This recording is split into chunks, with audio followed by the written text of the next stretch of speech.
Vacancy 1000 है, 5 लाख लोग competitor हैं, ये गलत है, ये सच्चाई नहीं, ये क्या है, मिथ है।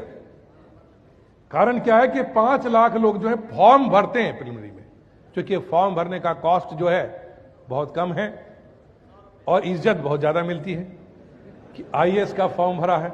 नहीं, एडमिट कार्ड दिखाने में लगता है, बहुत सारे स्टूडेंट अपने बड़ा शीशे मड़वा करके लगा देते हैं कि ये जानते हो यूपीएससी का एडमिट कार्ड है, राइट है। और उसके बाद जो है ध्यान रखिए, एग्जामिनेशन हॉल जाते जाते संख्या हो जाती है 2.5 लाख, तो 2.5 लाख लोग तो चले गए। आपको बता दें कि भीड़ होती है, उसको मारने की जरूरत ही नहीं है। यदि आप ईमानदारी से मेहनत कर रहे हैं, सही गाइडेंस है, तो आप 5 लाख लोग के बीच में नहीं है, 2.5 लाख लोग तो जाएंगे नहीं। और 2.5 लाख लोग ने सिर्फ फॉर्म भरा, वहां गए, कोई जरूरी नहीं कि आपके वो कॉम्पिटिटर हो। 2.5 लाख लोग एक्चुअली 50,000 लोग जो एनुअली फाइट करते हैं, कंपटीशन में होते हैं, जो पूरे इंडिया में होते हैं, लेकिन फिर भी 50 से 50,000 लोगों के पास, सबके पास अपॉर्चुनिटी नहीं है, गाइडेंस नहीं है, टाइम नहीं है, तो एक्चुअली 25,000 लोग जो हैं कंपटीशन में रह जाते हैं। कितने रह जाते हैं? 25,000। 25,000 में से करीब 15,000 लोगों को मेंस में बुलाया जाता है। कुछ लोग मेंस में जो है, कुछ लोग प्री के एक्सपर्ट होते हैं, लेकिन कभी मेंस में पास नहीं होंगे, हर बार प्री में पास हो जाएंगे। रीजन क्या है? क्योंकि वो ऑब्जेक्टिव क्वेश्चन के मास्टर होते हैं और मेंस की तैयारी भी प्री के स्टाइल में करते हैं, राइट। तो ये आपको भी ध्यान रखने की जरूरत है कि इसमें इस तरह के जो लोग मेंस में उसी का होगा जो उस पैटर्न को समझेगा, डिस्कस एनालिटिकल पावर को देखेगा, डेवलप करेगा। दूसरी चीज है, 7,500 लोग एक जनरली मेंस में रह जाते हैं फाइनल कंपटीशन में। उसके बाद 2,500 लोग को इंटरव्यू में बुलाया जाएगा।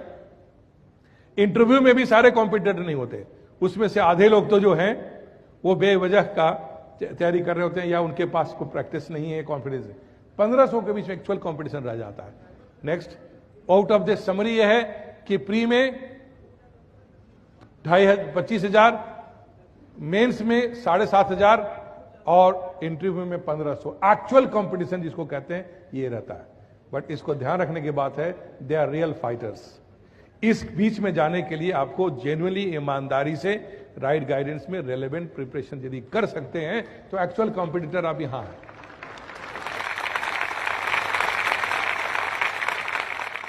नेक्स्ट, जहां तक सिलेबस की बात है, वास्ट वर्ड से इंसान घबराता है, कोई वास्ट की नहीं है। बहुत रेलेवेंट सिलेबस है, जस्टिफाइड सिलेबस है, करेक्ट सिलेबस है।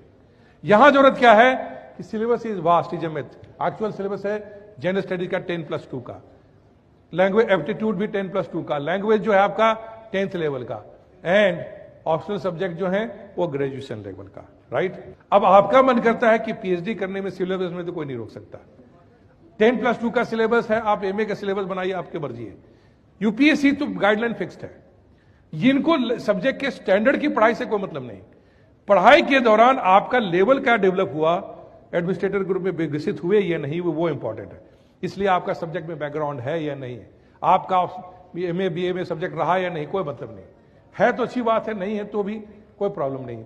आपको वो सब्जेक्ट लेना है जो आपको इंटरेस्ट है और आपको इस लेवल के हिसाब से अपनी पढ़ाई को मजबूत करना है। यदि आप ये कर लिए, क्वेश्चन का रिलेवेंट आंसर तैयार कर लिए, तो आपका हो जाएगा। और इसके लिए कई सालों की पढ़ाई नहीं चाहिए। यदि ग्रेजुएट हैं तो आपको 10 महीना और 10 घंटा ईमानदारी का, बिना टेंशन का, बिना वरी का, राइट गाइडेंस में तैयारी कर ली तो आप आईएएस बन जाएंगे।